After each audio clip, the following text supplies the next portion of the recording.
While I was having dinner at my son's house, my neighbor called me with a trembling voice. "Are you home?" "No," I replied. "Then who is in your house right now?" he whispered. When I tried to leave my son's house to check on my own house, my son forbade me to do so and laughed loudly. You won't believe what he was hiding. Before we continue, please subscribe to the channel and write in the comments what time it is where you are now. The door slammed against the kitchen wall with a crack that made me drop my coffee mug. Gary burst through without knocking, his leather jacket scraping against the doorframe as he stumbled forward. His bloodshot eyes darted around the room like a cornered animal's, and his trembling hands fumbled with the zipper of that worn jacket he'd owned for 15 years. "Dad, I need money." The words tumbled out before he'd even caught his breath. 25,000. Tonight. I set down my half-empty mug next to the scattered mail on the kitchen table, keeping my weathered hands steady despite the shock. The evening light streaming through the window behind me cast long shadows across his disheveled face. His shirt was wrinkled, untucked, and there were dark circles under his eyes that hadn't been there last month. 25,000? I crossed my arms over my chest, feeling the familiar weight of disappointment settle in my stomach. "What kind of trouble are you in now, son?" Gary began pacing, his boots clicking against the hardwood floor in an erratic rhythm. He couldn't sit still, couldn't even look me in the eye. His fist cracked against the wooden table surface, making the salt shaker jump. "It's complicated, okay? Some business deal went wrong, and I need to make it right. Fast." "Business deal?" I kept my voice level, though my jaw tightened. "Or gambling debt?" His face flushed red, and he spun to face me, blocking the kitchen entrance with his broad shoulders. "It's not your business what it is. I just need the money, and I know you have it from selling the farm." "The farm?"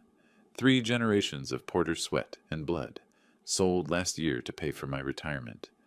The money was supposed to last me through whatever years I had left, not disappear into some casino's coffers, because my 38-year-old son couldn't control himself. "Gary," I moved closer to him, noting how his hands shook when he thought I wasn't looking. "How much do you owe them?"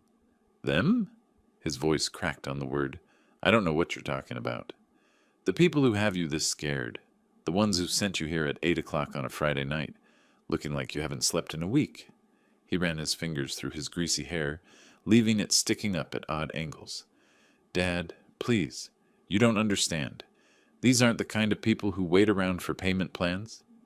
I'd heard variations of this speech before. Last year it was 12,000 for a sure thing at the track. The year before, 8,000 for poker debts. Each time, Gary promised it would be the last time, that he'd learned his lesson, that he was done with gambling forever. "No, son." I straightened my shoulders and looked him directly in the eye. "Not this time." His face went white, then red again. "What do you mean, not this time? I'm your son." Which is exactly why I'm saying no. I walked to the sink, turning my back on him deliberately. "Every dollar I give you disappears into some slot machine or poker game. I won't enable this anymore." "Enable?" The word exploded from his lips like a curse. "I'm asking my father for help, and you call it enabling?" "I call it what it is." I turned around, gripping the edge of the counter. "You're 38 years old, Gary. When are you going to stop running to Daddy every time you make a mess of your life?" He stared at me for a long moment, his chest rising and falling rapidly. Then something cold crept into his expression, something I'd never seen before in my son's face. "You'll regret this, old man." His voice was barely above a whisper, but the menace in it made my blood run cold.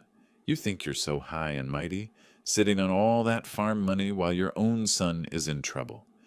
Well, maybe it's time someone taught you what real trouble looks like."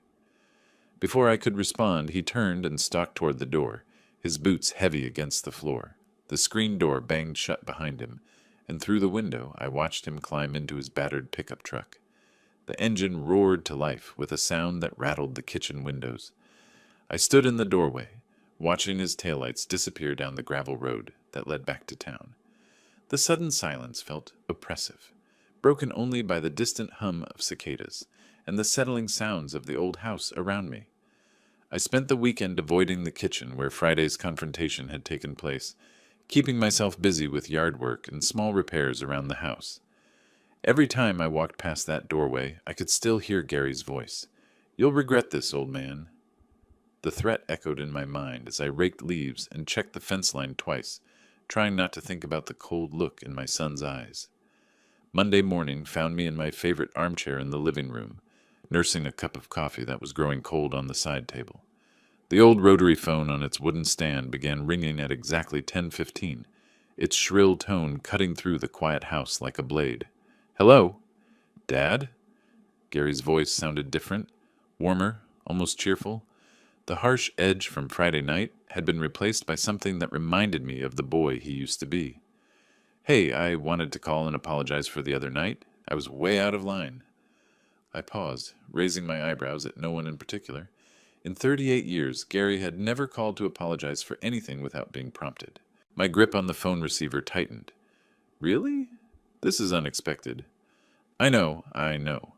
He laughed, but it sounded forced, like he was reading from a script he'd memorized. "I've been thinking a lot about what you said, and you're absolutely right. I can't keep coming to you every time I mess up. It's not fair to you." I glanced at the family photos on the mantel, pictures of Gary as a child, back when his biggest worry was whether he'd caught enough fireflies for his jar. Those days felt like a lifetime ago. "We've been through this many times, son. This time will be different, I promise." The enthusiasm in his voice was almost convincing. "Actually, that's why I'm calling. Hetty and I want to have you over for dinner Wednesday night. She's making that pot roast you like, with the little potatoes. We thought it might be nice to spend some time together as a family." Hetty's pot roast was indeed excellent, and I found myself considering the offer despite my better judgment. Maybe his wife's influence was finally starting to show. She'd always been the steadier one in their marriage, the voice of reason when Gary's impulses got the better of him. "Wednesday night," I repeated, reaching for a pen from the drawer in the side table. "What time?" "6:30. We're at 142 Maple Street now. We moved last month. Remember, I told you about the new place." He hadn't told me about any new place, but I didn't correct him. "It's the blue house with the white shutters, right across from the elementary school." I wrote down the address on a napkin, noting how quickly he rattled off the details. Most people pause when giving directions to their own home, visualizing the route or double-checking house numbers in their mind. Gary spoke like he was reading from a piece of paper. "Hetty's really excited about having you over," he continued. "She keeps talking about how we need to be a real family again. You know how she is about family dinners and traditions." That much was true. Hetty had always been the one to organize holiday gatherings and birthday celebrations, usually over Gary's protests that such things were too much trouble. It was one of the things I genuinely liked about my daughter-in-law. "Well," I said slowly, staring at the address I'd written, "I suppose I could come by." "Great. That's just great, Dad. We'll see you Wednesday at 6:30. And Dad, thanks for giving me another chance. I know I don't deserve it, but I'm grateful." The line went dead before I could respond. I sat there holding the phone, listening to the dial tone and staring at the napkin in my other hand. Something about the conversation felt rehearsed, like Gary had practiced every word before dialing my number. But then again, maybe that wasn't such a bad thing. Maybe he'd finally realized he needed to put real effort into rebuilding our relationship. Maybe Hetty had convinced him to swallow his pride and make things right. I hung up the phone and looked at the address again. 142 Maple Street. The paper felt light in my fingers, but somehow the weight of the decision pressed down on my chest like a stone. The evening news droned in the background as I picked at my dinner, Gary's invitation weighing on my mind like an anchor. Every few minutes my eyes drifted to the napkin on the coffee table where I'd written the address. 142 Maple Street. Even after I'd turned off the television and made my rounds through the house, checking locks with more care than usual, those numbers followed me. By 10 o'clock, I found myself lying on my bed, fully dressed except for my shoes, staring at the ceiling fan as it cast shifting shadows across the walls. The digital clock on my nightstand glowed green in the darkness. 10:47, then 11:23, then 11:58. Sleep wouldn't come. Every time I closed my eyes, I saw Gary's face from Friday night. Not the apologetic voice from today's phone call, but the cold stranger who'd threatened me in my own kitchen. The son I'd raised would never have looked at me that way. But then again, the son I'd raised wouldn't have needed $25,000 from loan sharks either. I thought about the last time Gary had called me from a casino, 2 in the morning, his words slurred from whatever he'd been drinking. "Dad, I need a ride home. My truck won't start." When I'd arrived, I'd found him stumbling around the parking lot, his wallet empty and his pride nowhere to be found. He'd slept in my passenger seat the entire drive home, snoring like the little boy who used to fall asleep during long car trips to visit his grandmother. The boy who'd spent summer afternoons in my garage, handing me tools and asking endless questions about engines and carburetors. The teenager who'd proudly shown me his first paycheck from the hardware store. The young man who'd promised to make something of himself, to be better than the small-town life he'd inherited. When had that boy disappeared? When had gambling become more important than family? More important than self-respect? I got up and walked to the window, looking down at the street where Gary's truck had peeled out 3 nights ago. The pavement was empty now, lit only by the single streetlight at the corner. Somewhere out there, my son was planning something. I could feel it in my bones the way I used to sense storms coming across the farmland. But maybe I was wrong. Maybe today's phone call had been genuine. Maybe Hetty really had convinced him to change, to make an effort at rebuilding what we'd lost. She was a good woman, steady and practical in ways that Gary had never learned to be. If anyone could straighten him out, it would be her. I returned to the bed and picked up the framed photo from my nightstand. Gary at age 12, grinning gap-toothed next to the go-kart we'd built together in the garage. His hands were dirty with motor oil, and his eyes sparkled with the pure joy of accomplishment. That boy had believed anything was possible if you worked hard enough for it. Maybe some part of that boy still existed. Maybe Wednesday night's dinner would be the first step toward finding him again. The clock read 12:34, when I finally felt my eyelids growing heavy. I clutched the photo against my chest and let myself drift toward sleep, though an uncomfortable feeling I couldn't quite name continued to gnaw at the edges of my consciousness. Tomorrow would bring whatever it brought. For now, I had to try to trust that my son still existed somewhere inside the desperate man who'd stood in my kitchen demanding money. Sometimes you have to try. Sometimes trust is all a father has left. Tuesday morning found me standing at the kitchen sink with my coffee mug, staring out at the street through the window above the faucet. Sleep had been elusive after Monday night's phone call, my mind cycling between hope and skepticism like a broken record. Gary's voice had sounded so different, so earnest, but 38 years of watching my son had taught me to distinguish between genuine remorse and practiced performance. The unfamiliar truck caught my attention immediately. It sat parked where no vehicle usually belonged, across from Mrs. Henderson's mailbox, positioned with a clear view of my driveway. The morning dew still clung to its windshield, suggesting it had been there overnight. I'd noticed it yesterday evening when I'd stepped out to bring in the garbage cans, but assumed it belonged to someone visiting the neighborhood. Through the driver's side window, I could make out a figure hunched over the steering wheel. The man's fingers drummed nervously against the dashboard, and every few seconds he'd glance up and down the street as if checking for something or someone. I set my coffee down and walked outside, my boots crunching on the gravel driveway. The morning air was crisp, filled with the sounds of birds and the distant hum of traffic on the highway. As I approached the truck, I could see the man more clearly. Middle-aged, with thinning hair and the kind of pale complexion that suggested he spent most of his time indoors. Knocking gently on the driver's window, I waited as the man jumped slightly and rolled down the glass. His eyes were bloodshot, and there was a nervous energy about him that reminded me of a rabbit caught in headlights. "Morning," I said, keeping my tone friendly and neighborly. "Everything okay? I noticed you've been parked here since yesterday." "Oh, yes, sir. Everything's fine." The man's voice pitched slightly higher than seemed natural, and he avoided direct eye contact. "Just having some engine trouble.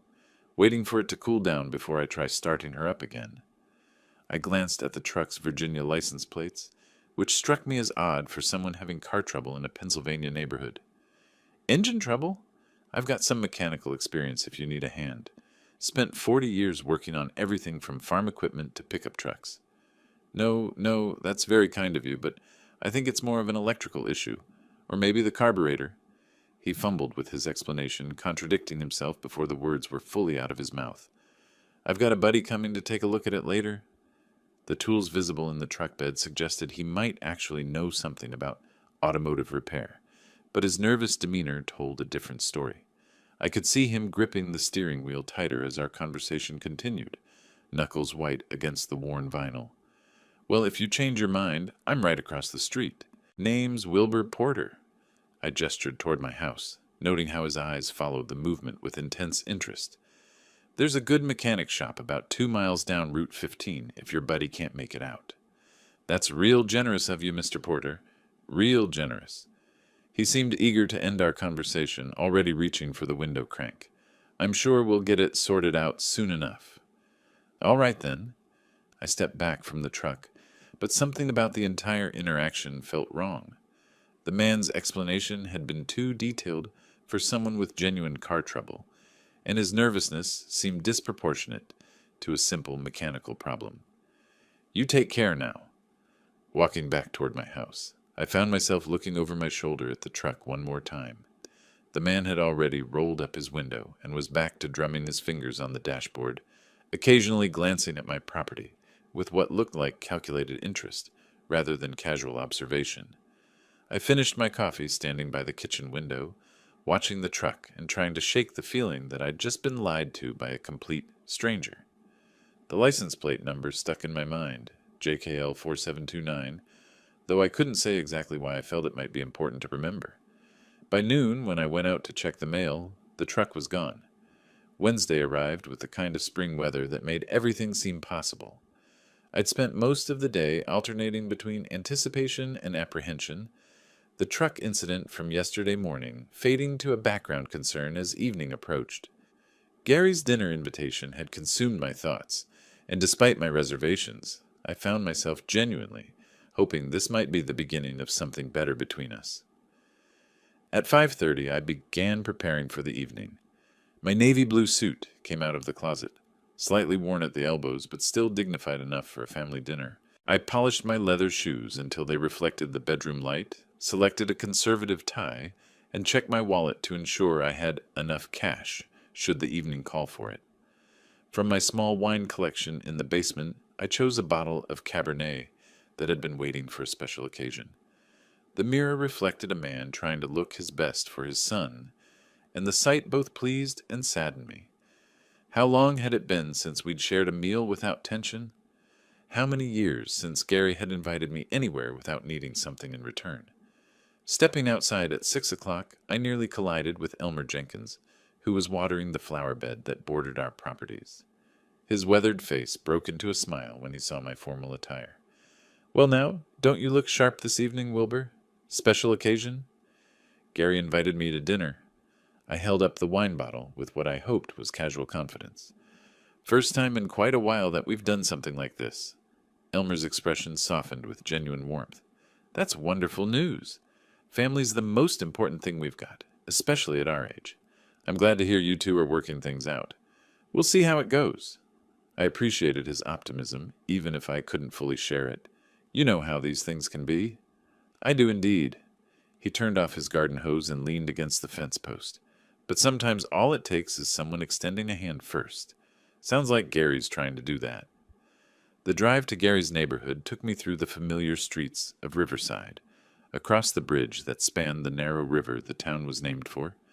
I'd driven these roads countless times over the years, but tonight they seemed different somehow, like I was traveling towards something significant, rather than simply going from one place to another. Gary's new address led me into a subdivision I rarely visited, where the houses were newer and the lawns more manicured than in my older neighborhood. The homes here suggested a level of prosperity that surprised me, given Gary's recent financial troubles. How was he affording a place like this?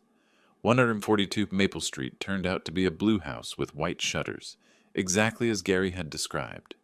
The lawn was neatly trimmed, and warm light glowed from the windows, creating the picture of domestic contentment. I parked behind a silver sedan that I assumed belonged to Hetty, taking a moment to check my appearance in the rearview mirror. The wine bottle felt heavier in my hand as I walked up the front path. Through the large picture window, I could see movement inside. figures preparing for my arrival. The porch light came on as I approached the door, and I realized Gary must have been watching for me. Taking a deep breath, I pressed the doorbell and waited. This was it, the moment when we'd discover whether my son's invitation had been genuine or just another performance in a long series of disappointments. The sound of footsteps approached from inside, quick and eager. The door opened before the bell had finished chiming. Gary's smile was so wide it looked painful, stretching across his face with an intensity that immediately put me on guard. Before I could fully step onto the porch, he'd pulled the door open completely and was reaching forward to shake my hand with both of his. "Dad, you made it. Right on time, just like always." His voice carried that same artificially cheerful tone from Monday's phone call, pitched slightly higher than his normal speaking voice. Come in, come in. Hetty's been cooking all afternoon." Hetty appeared beside him almost instantly, as if she'd been waiting just inside the doorway. Her hands fluttered nervously as she reached for the wine bottle, and I noticed they trembled slightly when she took it from me. "Mr. Porter, it's so good to see you. This is such a beautiful wine. You really didn't need to bring anything, but it's so thoughtful." The words tumbled out of her mouth in a breathless rush, and she clutched the bottle against her chest like a shield. The interior of the house struck me immediately as overly prepared. Every surface gleamed with fresh cleaning, and I could smell the lingering scent of furniture polish mixed with cooking aromas. Fresh flowers sat in a crystal vase on the coffee table, expensive-looking roses that seemed out of place in Gary's typically casual lifestyle. "Let me take your jacket, Dad." Gary was already behind me, helping me out of my suit coat with the kind of attentive service I'd never experienced from him before. "You look great, really sharp. That tie brings out your eyes." The dining room had been transformed into something resembling a magazine photograph. China plates I'd never seen before were arranged with mathematical precision, flanked by silverware that caught the light from multiple candles scattered across the table. The overall effect was beautiful, but it felt more like a stage set than a family dinner. "Gary tells me you haven't seen the house since we moved in," Hetty said, leading me toward the dining area. "We've done so much work on it. Gary's been incredibly handy with all the improvements." I followed her, noting how she avoided direct eye contact while speaking. Her movements were quick and efficient, but there was an underlying tension in the way she held her shoulders, as if she was bracing herself for something. The meal itself was impressive. Perfectly prepared steak, creamy mashed potatoes, and green beans that were still crisp. Everything was served on those unfamiliar china plates, and Gary made a show of opening my wine with a corkscrew that looked like it had been purchased specifically for the occasion. "A toast," Gary announced, raising his glass with theatrical flourish, "to second chances and family, to putting the past behind us and moving forward together." The wine was good, but I found myself studying my son's face as he drank. His eyes kept darting to his watch, quick glances that he probably thought I wouldn't notice. Each time he checked the time, his smile seemed to tighten slightly around the edges. "Tell me about your work, Gary." I cut into my steak, which was cooked exactly how I preferred it. "Things going better for you lately?" "Much better, Dad. Much better." He launched into a vague description of consulting work and new opportunities that sounded rehearsed and completely lacking in specifics. "I've really turned things around. Hetty can tell you. I'm a different person now." Hetty nodded enthusiastically, but her smile looked strained. "He's been working so hard, really dedicated to making positive changes." Her hands were busy throughout the conversation, constantly serving more food, refilling water glasses, and adjusting napkins that didn't need adjusting. The conversation felt choreographed, with both Gary and Hetty steering away from any topics that might lead to uncomfortable territory. When I asked about their finances or Gary's specific employment, the answers became even more evasive, filled with generalities and quick subject changes. "Remember when you taught me to change the oil in that old Buick?" Gary's laugh sounded forced as he launched into a carefully selected childhood memory. "I must have spilled more oil on the garage floor than actually made it into the engine." These shared recollections felt different from natural family reminiscing, too polished, too deliberately chosen to present Gary in the most favorable light possible. It was as if he'd prepared a mental list of safe, positive memories to deploy whenever the conversation threatened to veer toward recent difficulties. Throughout the meal, I became increasingly aware that I was watching a performance rather than participating in genuine family time. Both Gary and Hetty seemed to be working from a script, hitting predetermined emotional beats with the precision of actors who'd rehearsed their roles extensively. My phone rang as we were finishing the main course, its shrill tone cutting through Gary's story about potential business expansion opportunities. Both Gary and Hetty froze for a fraction of a second before Gary's expression shifted to forced casualness. "Go ahead and answer it, Dad. Don't mind us." But as I reached for the phone, I caught something in Gary's eyes, a flash of genuine panic that he couldn't quite hide behind his practiced smile.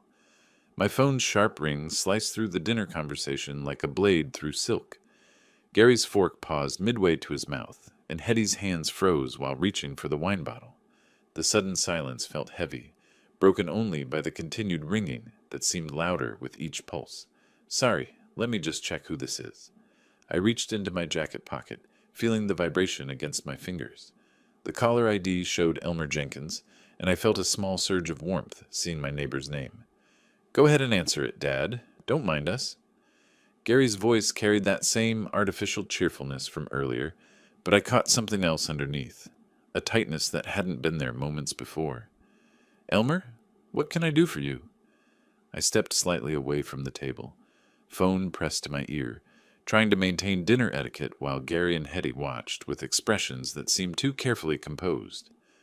"Wilbur, I hope I'm not interrupting anything important." Elmer's familiar gravelly voice came through clearly, tinged with concern.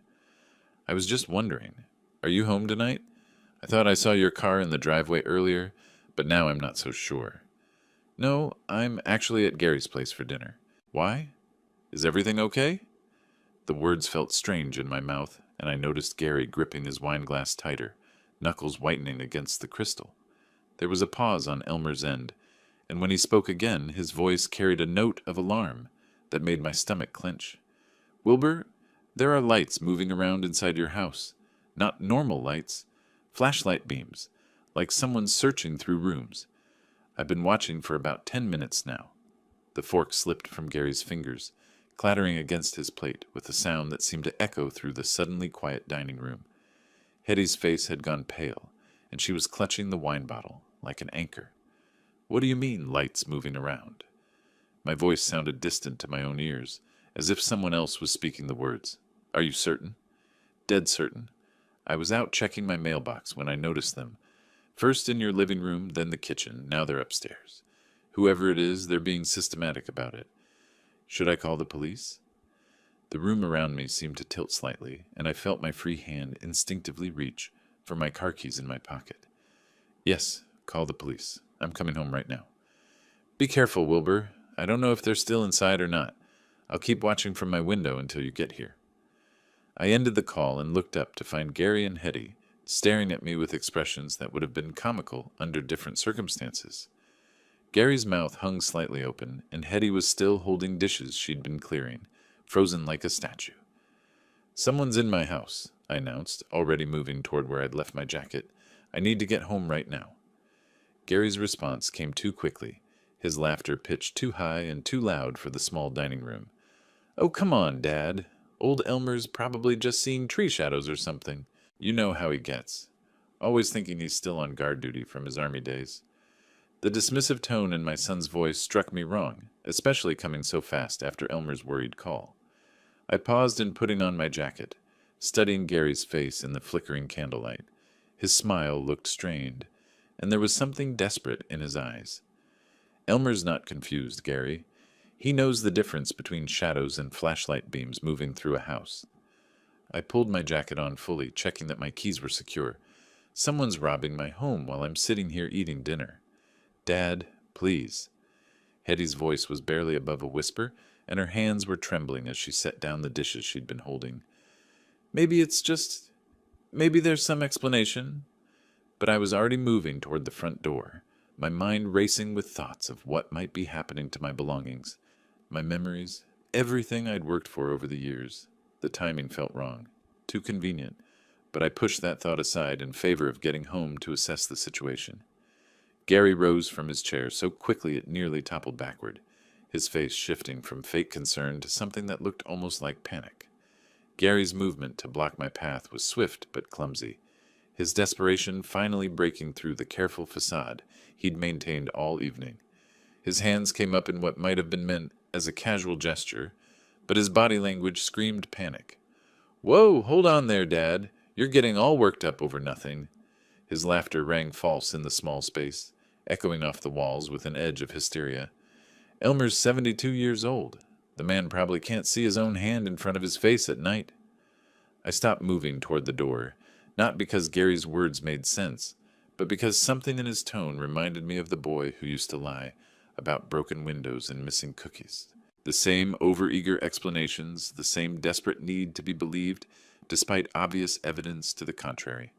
"Gary, move aside." I kept my voice level but firm. "Elmer's eyesight is fine, and he's not the type to call about shadows. Someone is in my house. Look, okay, maybe he did see something." Gary repositioned himself more squarely between me and the door, his hands now openly placed on my shoulders, in a gesture that felt more restraining than comforting. But think about it logically. If someone was really robbing houses, wouldn't they pick a time when people aren't having dinner? Wouldn't they case the place first to make sure nobody's around? The words hit me strangely, too specific and knowledgeable for someone trying to reassure a worried father. I looked up at my son's face and saw something I'd never seen before, the cold calculation of someone who knew exactly what was happening and was desperate to prevent me from discovering it. "How do you know they didn't case the place?" The question came out before I could stop it, and I watched Gary's expression flicker with something that might have been fear. "I don't. That's what criminals do, right? They plan these things out." His grip on my shoulders tightened, and I realized he was physically preventing me from moving forward. "Dad, please. Let's just finish dinner and then drive over together. I'll come with you to check everything out." Behind Gary, Hetty had gone completely still, a dish towel clutched in her white-knuckled hands. When our eyes met, she looked away immediately, but not before I caught the guilt written across her features as clearly as if she'd confessed aloud. "Get out of my way, son." The words came out harder than I'd intended, carrying decades of parental authority that Gary had always responded to as a child. "I'm going to check on my house, now." "Dad, you're being unreasonable. Think about this rationally." "Rationally?" I stepped closer to him, close enough to see the sweat beading on his forehead despite the cool evening air. "Rationally would be trusting my neighbor's word over the protests of a son who's lied to me more times than I can count." Gary's face flushed red, and for a moment I thought he might actually strike me. Instead, he moved even more directly into my path, using his size advantage to create a wall between me and the exit. "You're not going anywhere until we talk this through properly." His voice had dropped to a tone I'd never heard from him before. Cold, threatening, nothing like the desperate boy who'd sat in my kitchen 5 days ago begging for money. "Gary William Porter." I used his full name the way I had when he was a child and had crossed a line that demanded immediate correction. "You will step aside and let me leave this house right now." "Or what? You'll call the cops on your own son?" He was breathing heavily, and I could smell the wine on his breath, mixed with something that might have been fear. "You'll destroy our family over some old man's paranoid fantasies?" But even as he spoke, I saw his eyes dart to the front door, then to his watch, then to Hetty. The pattern was too specific to be casual anxiety. He was tracking time, measuring it against something else, something that required me to stay exactly where I was for a predetermined period. "It's not paranoid if someone's actually in my house, Gary." I took a step forward, testing his resolve. "And if you don't let me pass, I'm going to start wondering why my own son is so determined to keep me away from home on the exact night someone decides to rob it." The accusation hung in the air between us like poison gas, and I watched my son's face go through a series of micro-expressions. Shock, guilt, anger, and finally a desperate sort of resignation that told me everything I needed to know. Gary's hand shot forward and twisted the deadbolt with a sharp, metallic click that echoed through the hallway like a gunshot. The sound seemed to hang in the air between us, final and unmistakable in its meaning. He pocketed the key with deliberate slowness, his eyes never leaving mine. "You're not leaving, Dad. Not until we figure this out." The simple statement carried more menace than any threat he could have made. I stared at my son, this stranger wearing Gary's face, and felt something cold settle in my chest. The boy I'd raised was gone, replaced by someone capable of locking his own father in a house while accomplices ransacked the family home. "Gary!" My voice was steady, though my heart hammered against my ribs. "Unlock that door right now." "I can't do that." He leaned back against the door, arms crossed, no longer bothering to maintain even the pretense of concern. "Not until you calm down and listen to reason." Behind him, Hetty had pressed herself against the dining room wall, the dish towel still clutched in her hands. Her face showed the kind of horror that comes from watching someone you thought you knew transform into someone unrecognizable. "Listen to reason." I kept my voice calm, though every instinct screamed at me to force my way past him. "Son, you just locked me in your house against my will while someone robs mine. What possible reason could justify that? You don't understand the situation you're in." Gary's tone carried a warning that made my skin crawl. There are people involved in this that you don't want to cross. People who don't forgive debts or accept excuses. The admission hit me like a physical blow. Not just that Gary had planned this, but that he was willing to sacrifice his own father to solve problems he'd created through his gambling addiction. I thought about the $25,000 he'd demanded, about the cold look in his eyes when I'd refused, about his promise that I'd regret my decision. "I need to use the bathroom," I said quietly. Gary's expression shifted to suspicion, but basic human decency, or perhaps the last remnants of his upbringing, prevented him from refusing outright. "Fine, but don't try anything stupid." The bathroom was at the back of the house, and I knew from previous visits that it had a window facing the backyard. As I closed the door behind me, I could hear Gary and Hetty talking in hushed, urgent voices in the hallway. Their words were indistinct, but the tone was pure panic. The window was older than I'd remembered, with a simple latch that opened easily despite years of paint buildup. The screen came away with minimal noise, and I found myself looking down at a drop of perhaps 6 feet into Hetty's flower bed. Not ideal for a 68-year-old man, but manageable if I was careful. Getting through the window required more flexibility than I'd possessed in years, but desperation provided both motivation and strength. I landed heavily in the soft earth of the garden, dirt staining my dinner clothes and small branches catching at my jacket. The impact sent a shock through my knees, but nothing felt broken. Behind me I could hear Gary's voice getting louder, more agitated. How long before he realized what had happened? How long before he discovered the open window and empty bathroom?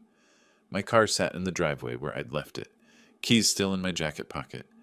The engine turned over smoothly, and I backed out of the driveway with careful precision, not wanting to alert the neighbors to anything unusual. It wasn't until I was several blocks away that I allowed myself to fully process what had just occurred. My own son had betrayed me, not just refused to help, not just lied or manipulated, but actively orchestrated a crime against me while pretending to offer reconciliation. The dinner, the apologies, Hetty's nervousness, all of it had been theater designed to keep me away from my house while it was being robbed. The drive back to my neighborhood passed in a blur of familiar streets and unfamiliar emotions. Anger, betrayal, and a deep sadness that felt like grief for the son I'd thought I knew. But underneath all of that was something else, a cold determination that Gary had inherited from me along with his mother's eyes and my stubborn streak. He'd made a mistake in letting me discover his plan, an even bigger mistake in underestimating what his old man was capable of when pushed too far. I'd spent 40 years working with my hands, solving problems and dealing with difficult people. My son was about to learn that some lessons come too late to do any good. As I turned onto my street, I could see police lights flashing in the distance, red and blue reflections dancing off the windows of neighboring houses. Elmer had kept his word and called the authorities. Now I needed to get home and find out exactly what my son and his accomplice had stolen from me. More importantly, I needed to decide what I was going to do about it. Red and blue lights painted my street in alternating colors as I turned the corner, my heart sinking as I realized the police cars were clustered directly in front of my house. The scene looked like something from a television drama. Multiple patrol vehicles, officers moving with purpose, and neighbors gathered at respectful distances, their faces reflecting the kind of morbid curiosity that comes with unexpected neighborhood excitement.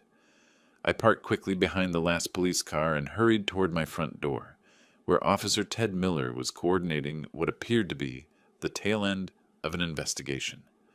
Through the rear window of one patrol car, I could see a slumped figure in handcuffs, head down in the universal posture of defeat. "Mr. Porter," Officer Miller approached me with the kind of professional calm that suggested he'd been expecting my arrival. "I'm glad you're here. We've got your burglar in custody, and your neighbor, Mr. Jenkins, has been extremely helpful in providing details about the incident." Elmer was right. The words came out as relief rather than surprise. I looked toward Elmer's house and saw him standing by his fence, arms crossed with the satisfied expression of a man whose instincts had been vindicated. Someone really was in my house. Yes, sir, they were. We apprehended the suspect in your basement, attempting to access what appears to be a safe. He's confessed to breaking and entering, and he's also provided some additional information that I think you'll find disturbing. Officer Miller guided me toward the patrol car, where the burglar sat hunched in the back seat. Through the window, I could see a thin, pale man in his 40s, the same nervous individual I'd spoken to yesterday morning, when he'd been sitting in that truck across from Mrs. Henderson's mailbox. "His name is Otis Raines. Ring any bells?" "I spoke to him yesterday. He claimed to have car trouble." The memory felt surreal now, knowing I'd offered help to someone who was planning to rob me. He seemed nervous, but I thought he was just stressed about his truck. "According to Mr. Raines, he was hired to commit this burglary. He's been very forthcoming about the details, probably hoping for a reduced sentence." Officer Miller's expression grew more serious. "Mr. Porter, he claims your son Gary arranged this entire operation." The words hit me like a physical blow, even though some part of me had been expecting them since the moment I'd realized Gary was preventing me from leaving his house. Hearing it confirmed by law enforcement made it undeniably real. Gary hired him to rob my house while I was at dinner. The statement came out flat, emotionless, as my mind struggled to process the full extent of my son's betrayal. "That's what he's telling us. Says Gary promised him $5,000 to get into your safe and retrieve $25,000 in cash. When we arrested him, he immediately started talking about how Gary had set up the dinner invitation specifically to keep you away from the house during the burglary." I walked closer to the patrol car and looked directly at Otis Raines. When he finally raised his eyes to meet mine, I saw shame and fear, but no real remorse. This was a man who'd been caught, not one who regretted his actions. "Did you get into the safe?" I asked Officer Miller, though I was still staring at the burglar. "No, sir. Your basement door was locked, and by the time he got it open, Mr. Jenkins had already called us. He fled back upstairs when he heard our sirens, but we had the house surrounded. The safe shows tool marks where he attempted to force it, but it held secure." We walked down to my basement, where I could see the evidence of Otis's failed attempt. My old Mosler safe, installed by my father 40 years ago, stood intact, despite obvious signs of tampering. Tools were scattered around it: a crowbar, screwdrivers, what looked like a small drill, evidence of desperation rather than professional expertise. "Everything appears to be undisturbed," Officer Miller said, making notes on a clipboard, "but we'll need you to check thoroughly once we've finished processing the scene." Back outside, Elmer approached with the measured stride of a man who'd been proven absolutely right about something important. His handshake was firm, his eyes bright with the satisfaction of a job well done. "I told you that truck looked suspicious," he said, allowing himself a small smile. "Been watching that Raines character since Tuesday morning. Something about him just didn't sit right. Too nervous, too interested in your house specifically. You saved my life savings, Elmer, if you hadn't called when you did." I trailed off, not wanting to think about what $25,000 would have meant to my retirement security. Any neighbor would have done the same thing. But his pride was evident, and well-deserved. The important thing now is making sure this doesn't happen again, and making sure everyone involved faces appropriate consequences. Officer Miller approached us again, his expression grave. "Mr. Porter, we're heading to your son's house now to place him under arrest. Given Mr. Raines's confession and the evidence we've gathered, We have enough for charges of conspiracy to commit burglary, among other things. I need to ask, do you want to press full charges against your son? I looked back at my house, thinking about the violation of trust, the elaborate deception, the cold calculation required to rob your own father. Then I looked at Elmer, who'd risked his own safety to protect me and my property. Yes, the word came out hard and final. I want full charges pressed against Gary Porter and against anyone else involved in this conspiracy. The drive to Gary's neighborhood felt different this time, not the hopeful journey of a father seeking reconciliation, but the grim procession of justice finally catching up with deception. I followed the police convoy at a respectful distance, watching the red and blue lights reflect off house windows as we moved through the quiet streets of Riverside. Gary's house was blazing with lights when we arrived, every window illuminated as if he was trying to push back the darkness that was closing in around him. Through the large picture window, I could see frantic movement. Gary pacing like a caged animal, Hetty moving between rooms with what looked like suitcases in her hands. Officer Miller positioned his units strategically around the house, professional and methodical in creating a perimeter that would prevent any escape attempt. I parked across the street, close enough to witness justice, but far enough to stay out of the way of police operations. The front door opened before Officer Miller could knock. Hetty stood in the doorway, her face pale and drawn, looking like someone who'd been crying for hours. Behind her, Gary was visible, his earlier confidence completely evaporated, replaced by the desperate expression of a man whose careful plans had collapsed completely.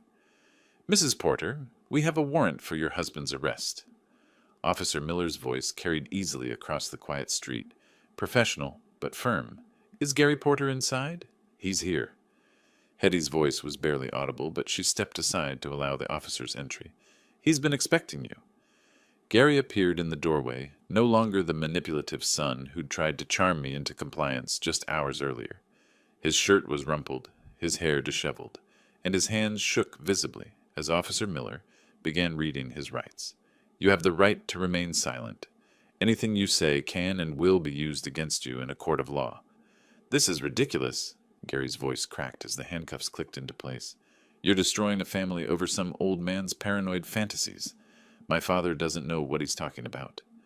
"Gary William Porter, you're under arrest for conspiracy to commit burglary, solicitation of criminal activity, and conspiracy to commit theft." Officer Miller's tone remained professional despite Gary's protests. "Your accomplice has provided detailed testimony about your role in planning and financing this operation." "Accomplice? What accomplice? I don't know what you're talking about."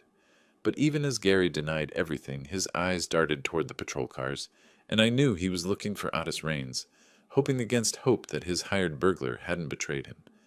Hetty stood in the doorway, watching her husband's arrest with an expression that combined horror and resignation. When Gary looked to her for support, she took a deliberate step backward, distancing herself both physically and emotionally from the man she'd married. "Hetty, tell them this is crazy. Tell them I was with you all evening." Gary's voice was rising to a desperate pitch. "You know I didn't do anything wrong." "I know you locked your father in our house." Her voice was quiet but clear enough for everyone to hear. "I know you hired someone to rob him while you kept him away from home. I know you planned this whole thing because he wouldn't give you money for your gambling debts." The admission hung in the air like a confession in church, final and damning. Gary's face went white, then red, then white again as he realized his own wife was refusing to provide him with an alibi. "You don't understand what you're doing." He struggled against the handcuffs as officers guided him toward the patrol car. "There are people involved in this that you can't protect me from.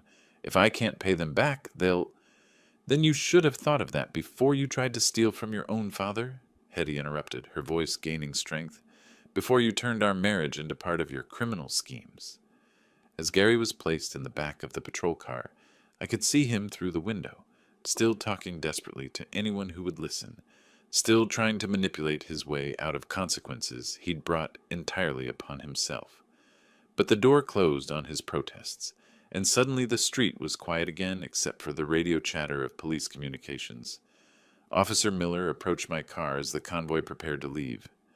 We'll need you to come to the station tomorrow to finalize your statement, Mr. Porter. But the case is solid. Between Mr. Raines's confession and Mrs. Porter's corroboration, your son will be facing serious charges. I nodded, watching the patrol car containing Gary disappear around the corner. 38 years of fatherhood, and it had come to this. My son handcuffed in the back of a police car, facing prison time for trying to rob his own father. The neighborhood slowly returned to normal as the police cars departed, porch lights dimming and curtains falling back into place. But for the Porter family, nothing would ever be normal again. 2 days had passed since the arrests, and Friday afternoon found me sitting on my front porch with Elmer, sharing a quiet beer and watching the neighborhood settle into its weekend rhythm. The media attention had faded, the police tape had been removed, and life in Riverside was returning to its comfortable predictability. Court called this morning, I told Elmer, taking a sip from my can and enjoying the simple pleasure of peaceful conversation. Gary got 5 years probation, full restitution, and 500 hours of community service. Judge said the family nature of the crime was an aggravating factor, not a mitigating one. Elmer nodded approvingly. Sounds about right. What about the other fellow, Raines? 2 years in county prison.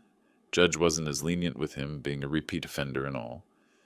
I looked across the street where the empty space in front of Mrs. Henderson's house reminded me of where this whole drama had started. Funny thing is, I almost feel sorry for Gary. Almost. Almost counts for something, I suppose. Elmer set down his beer and leaned back in his chair.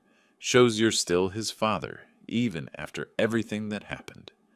The conversation lapsed into comfortable silence, the kind that only comes between friends who've been through something significant together. Elmer had become more than just a neighbor over the past few days. He'd proven himself to be the kind of person you want living next door when trouble comes calling. I keep thinking about that Tuesday morning, Elmer said eventually. Something about that truck just bothered me, you know? Couldn't put my finger on it at first, but it was like watching someone case a house in broad daylight. Your instincts were spot on. If you hadn't been paying attention, if you hadn't called when you did. I shook my head, not wanting to dwell on what might have happened. Those savings represent 40 years of work, Elmer. My entire retirement fund was in that safe. Well, it's still there, and that's what matters. He gestured toward my house with obvious satisfaction. And now you know your home security is solid. That old safe of your father's proved its worth. I'd spent the previous day upgrading my security system, installing motion sensors, and improving the locks on my doors and windows. Not out of paranoia, but out of practical acknowledgement that trust, once broken, needed to be rebuilt gradually and with appropriate precautions. Heard from Hetty yesterday, I mentioned, knowing Elmer would be interested in the aftermath. She's filing for divorce. Said she can't be married to someone who'd victimize his own family for gambling money. Smart woman. She seemed like she was caught in the middle of something she never signed up for. Elmer's tone was sympathetic. Any word on whether Gary's getting help for his gambling problem?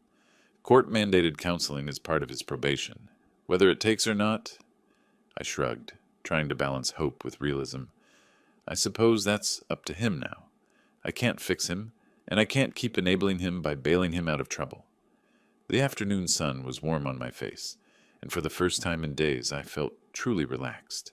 The crisis was over, justice had been served, and life could move forward. Not the same as before. Trust, once shattered, leaves permanent scars, but forward nonetheless. You know what the strangest part of all this was? I asked Elmer. That dinner on Wednesday night. Sitting there, watching Gary and Hetty perform like actors in a play, knowing something felt wrong but not being able to identify what it was. Parental instincts, Elmer said simply. You raise that boy, so you know when he's being genuine and when he's putting on an act. The problem was, you wanted to believe he'd changed. Exactly. I wanted to believe it so badly that I ignored the evidence right in front of me. I finished my beer and set the empty can on the small table between our chairs. Won't make that mistake again. Doesn't mean you stop hoping, though. Just means you hope with your eyes open. As evening approached, neighbors began emerging for their usual weekend activities. Lawn care, dog walking, the general bustle of community life. Mrs. Henderson waved from her garden, And the Johnson kids rode their bicycles past my house, their laughter echoing off the quiet street. This was what Gary had tried to steal from me, I realized. Not just money, but the security that comes from knowing you can age in place, surrounded by people who care about your welfare. Elmer's vigilance had protected more than just my savings. It had preserved the peace of mind that makes retirement possible. Thank you, I said to Elmer, the words carrying more weight than casual conversation, for watching out for me, for trusting your instincts, for being the kind of neighbor everyone deserves. Elmer smiled, the expression mixing pride with genuine affection. That's what neighbors do, Wilbur. We watch out for each other. He gestured toward the empty street where Otis's truck had once sat. Besides, it felt good to put those old Army observation skills to use for something worthwhile. The sun was setting behind the houses across the street, painting everything in golden light that suggested peaceful endings and new beginnings. Tomorrow would bring whatever it brought, but tonight I was exactly where I belonged, on my own front porch, with a friend who'd proven himself when it mattered most, in a neighborhood that had shown its true character when tested. Justice had been served, community had been preserved, and trust, though modified by experience, remained possible between people who earned it honestly. If you like this story, please like this video, subscribe to the channel, and share your impressions of this story in the comments. To listen to the next story, click on the box on the left. Thank you for watching.